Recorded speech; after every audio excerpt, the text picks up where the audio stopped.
This is part 2 of the book Freedom from the Known, written by Krishnamurti. Feel free to put your headphones on and listen carefully to this book from me, read in ASMR style.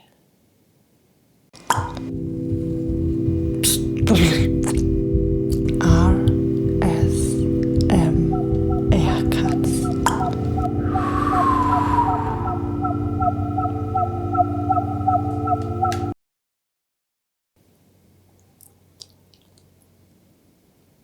So, you see that you cannot depend upon anybody. There is no guide, no teacher, no authority. There's only you, your relationship with others and with the world. There's nothing else when you realize this. It either brings great despair, from which comes cynicism and bitterness, or in facing the fact that you and nobody else are responsible for the world and for yourself, for what you think, what you feel, how you act, all self-pity goes. Normally with thrift and blaming others, which is a form of self-pity.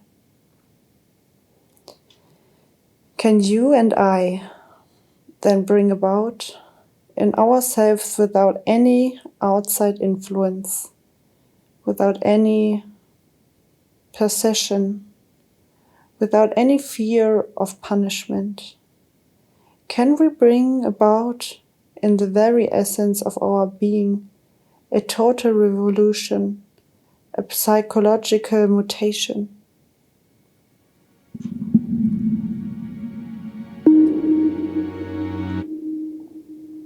So that we are no longer brutal, violent, competitive, anxious, fearful, greedy, envious, and all the rest of the manifestations of our nature which have built up the rotten society in which we live our daily lives.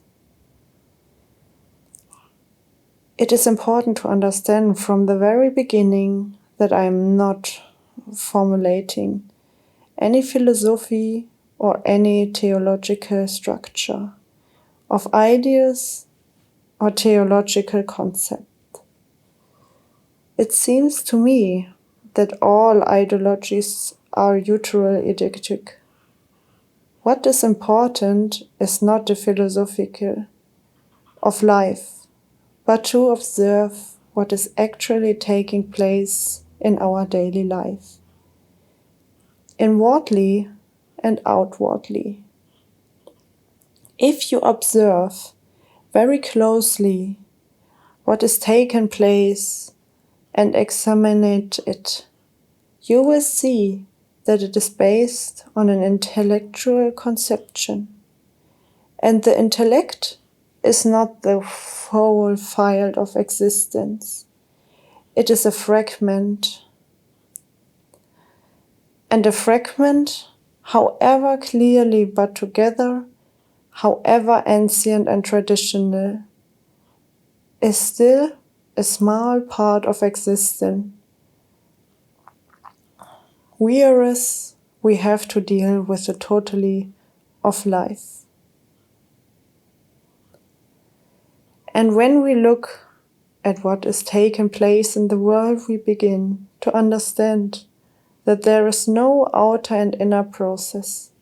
There is only one unitary process. It is a whole total movement. The inner movement expressing itself as the outer and the outer reaction again on the inner. To be able to look at this seems to me all that is needed. Because if we know how to look, then the whole thing becomes very clear. And to look needs to philosophy, no teacher. Nobody need to tell you how to look. You just look. Can you then, seeing this whole picture, seeing it not verbally, but actually, can you easily, spontaneously transform yourself? That is a real issue. Is it possible to bring about a completely revolution in the psyche? I wonder what your reaction is to such a question. You may say, I don't want to change, and most people don't, especially those who are fairly secure socially and economically, or who hold dogmatic beliefs and are content to accept themselves and things as they are or in a slightly modified form. With those people, we are not concerned, or you may say more subtle. Well, it is so difficult, it's not for me. In which case you will have already blocked yourself. You will have ceased to inquire, and it will be no us going any farther. Or else, you may say, I see the necessity for a fundamental inward change in myself. But how am I to bring it about?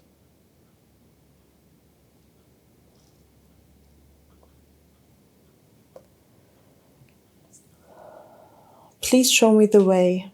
Help me towards it. If you say that, then what you are concerned with is not change itself. You are not really interested in a fundamental revolution.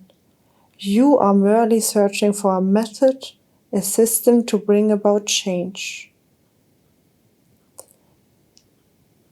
If I were foolish enough to give you a system, and if you were foolish enough to follow it, you would merely be copying, imitating, confirming, accepting, and when you do that, you have set up in yourself the authority of another, and hence there is conflict between you and the authority.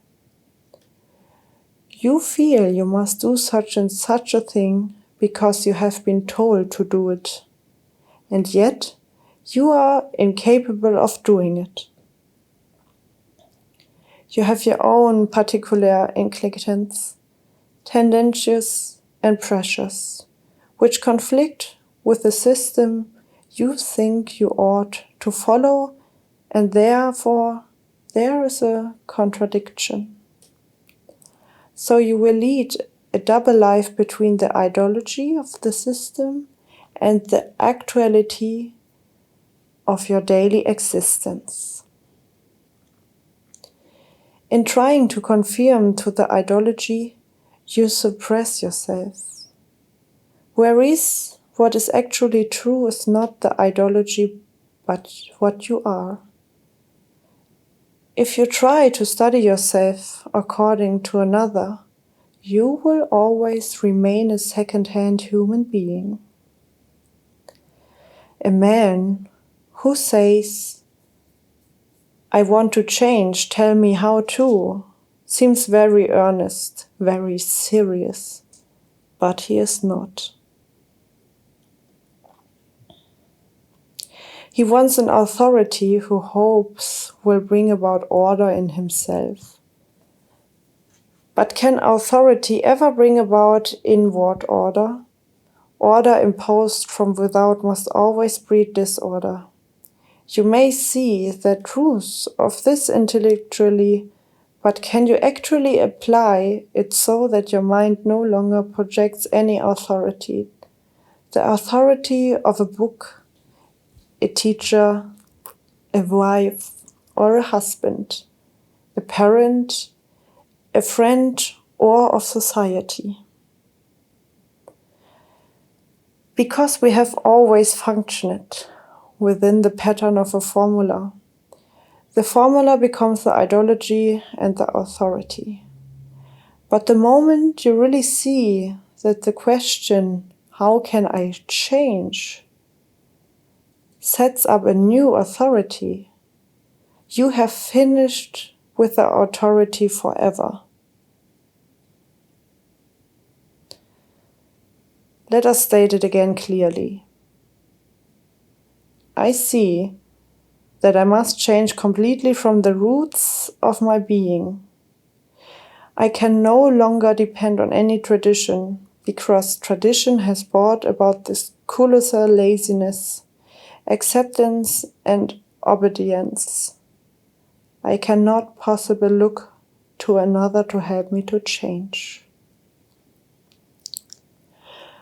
Not to any teacher, any God, any belief, any system, any outside pressure of influence. What then take place?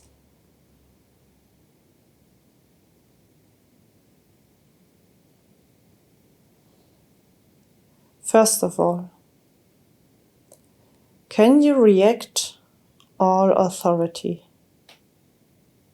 If you can, it means that you are no longer afraid. Then, what happens? When you are react, something falls which you have been carrying about with you for a generation. When you throw off a burden of any kind, what take place? You have more energy, haven't you? You have more capacity, more drive, greater intensity and vitality. If you do not feel this, then you haven't not thrown off the burden. You have not discarded the dead weight of authority.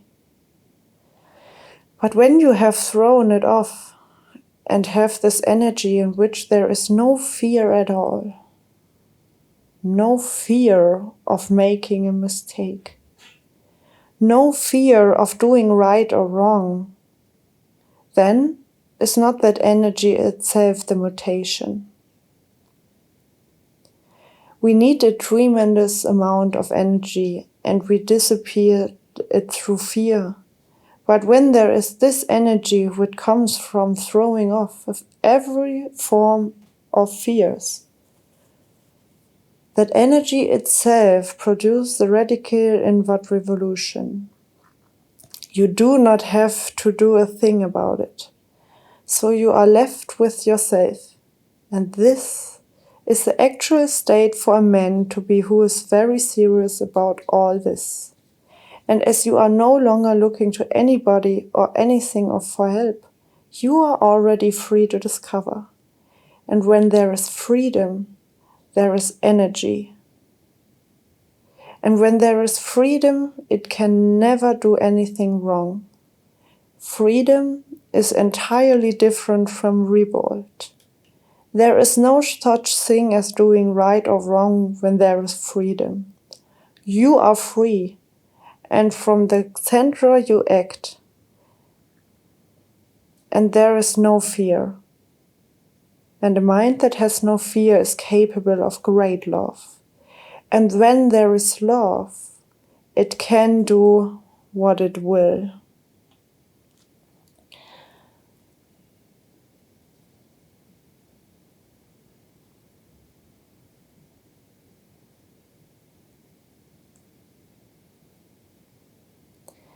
What we are now going to do, therefore, is to learn about ourselves. Not according to me or to some analyst or philosopher. Because if we learn about ourselves according to someone else, we learn about them, not ourselves. We are going to learn what we actually are. Having realized that we can depend on no outside authority and bringing about a total revolution within the structure of our own psyche, there is an immensely greater difficulty of reacting our own inward authority. The authority of our own particular little experiences and accumulated opinions, knowledge, ideas, and ideals. You had an experience yesterday which taught you something, and what it taught, you become a new authority. And that authority of yesterday is as destructive as the authority of 1,000 years. To understand ourselves, need no authority, either of yesterday or of 1,000 years, because we are living things, always moving, flowing, never resisting. When we look at ourselves with the dead authority of yesterday, we will fail to understand the living movement and the beauty and quality of that movement. To be free of all authority, of your own and that of another, is to die to everything of yesterday, so that your mind is always fresh, always young, innocent, full of vigor and passion. It is only in that state that one learns and observes, and for this a great deal of awareness is required. Actual awareness of what is going on inside yourself, without correcting it or telling it what it should or should not be. Because the moment you correct it, you have established another authority, a censor. So now we are going to investigate ourselves together.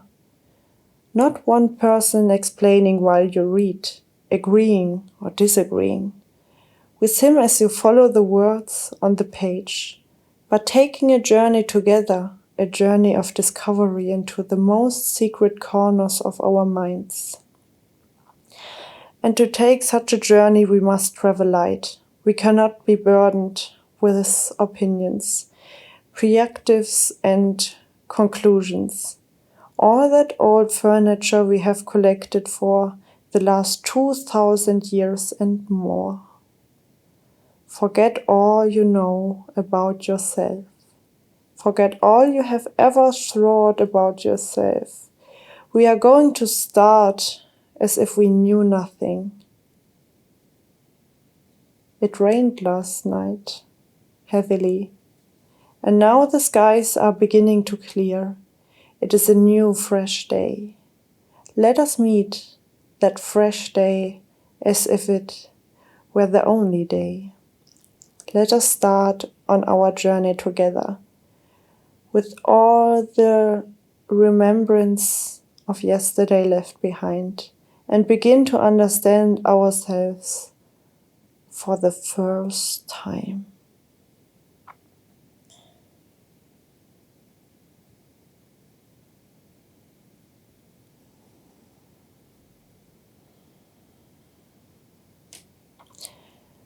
This book I read right now is from Krishnamurti. It is called The Freedom of the Unknown.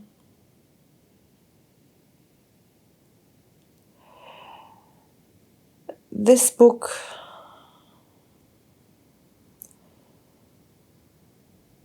is like a little meditation for you and for me. Even when you don't understand everything right direct when I read for you, it is more than worth the time to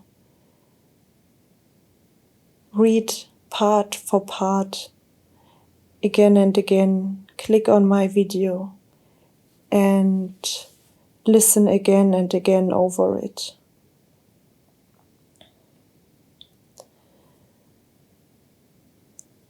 this book can mean so much for the ones, and for some others it also can mean nothing. The meaning you give with your emotions through the words in this book. On my ASMR channel, everything is about triggers and tingles. This is an absolutely amazing form for everything what I do. And I enjoy to give you new triggers and new tingles. And they don't need to be all the time just positive. Triggers and tingles can be negative as well. Could trigger emotions you might already forget about.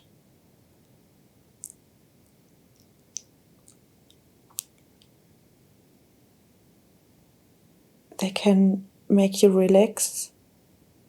They can make you angry. It is all about everything, and you are the one who transform them into the way you feel about them. And this is the beauty of ASMR, and this is what I really enjoy. Even when I read this book right now, it doesn't matter if I stand fully behind it or not. The only thing that matters is what you make out of it, and if you like to make something out of it.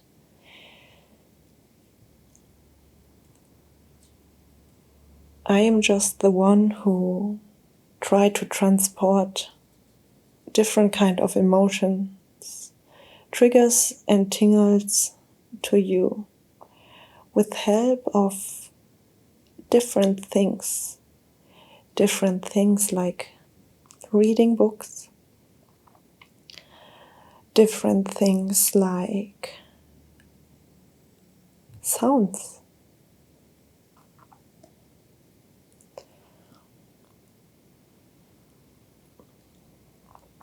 There are so minimalistic ways to give you triggers and tingles.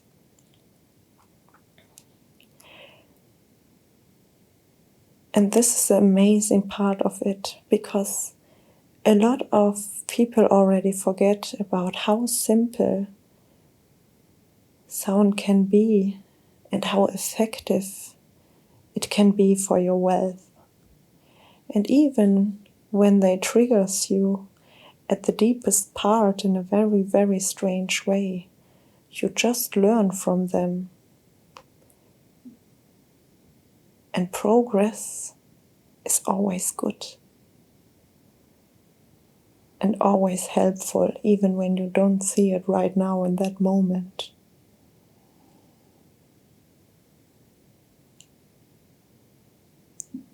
I already can tell you that I read this book from Krishnamurti already in German a few years ago.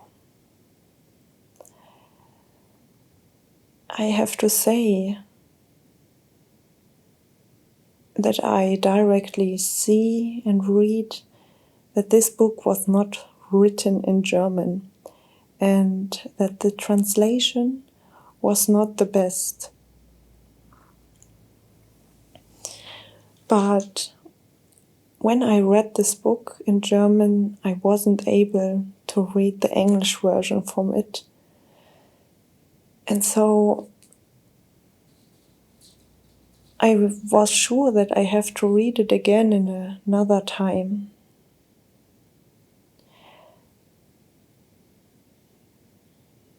And the funny thing is that, very personal, today is my birthday. You actually don't know when my birthday is, because only the video get uploaded at this date doesn't mean that it's my birthday. But this is actually a very nice reminder of of everything what I feel. And it feels good to be in that moment here right now and have the opportunity to read this book and to remind and get also my triggers and tingles on, and to have the ability to read this book in English and to understand it way better in a weird way. The languages are a big barrier, and it is sometimes pretty sad for me, because I know that I have the ability in my mother language, German, to speak in a completely different way than I could speak it in English. Sometimes I lost some words I know in German, but not in English, and my English vocabulary is very limited. But I really have to say that German is a really hard language to learn, but it is really nice to talk in. I really like the German language to write words down and tell stories. This is an ability I don't have in English right now, and I don't think I will have it ever, because it is not my mother language. But I'm really happy that I can, in this point in my life, read this book in English, have feelings about it, enjoy it, and be here and share this moment also together with my ASMR community, because this is directly, even when I just started already, a big part for me, because I see how perfect it fits to my personality and what I have inside. So if you liked that video, feel free to comment and tell me your ideas, your thoughts. I try my best to write you back and to keep the interaction as big as possible. My name is ASMR Katz, and I am a tattoo girl who like to take you on the satisfaction and joy of sound. Feel free to subscribe and to follow me and click on the notification bell, because every Wednesday and Sunday I will upload a new ASMR clip. I am more than happy to have you with me on this nice experience.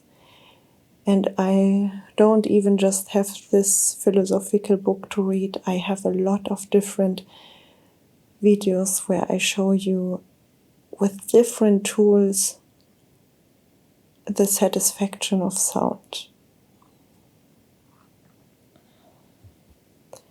So feel free to click through my channel and to see all of them, and to enjoy the satisfaction ASMR can bring to you. You just need to be open for it. And together we can create something really amazing out of this.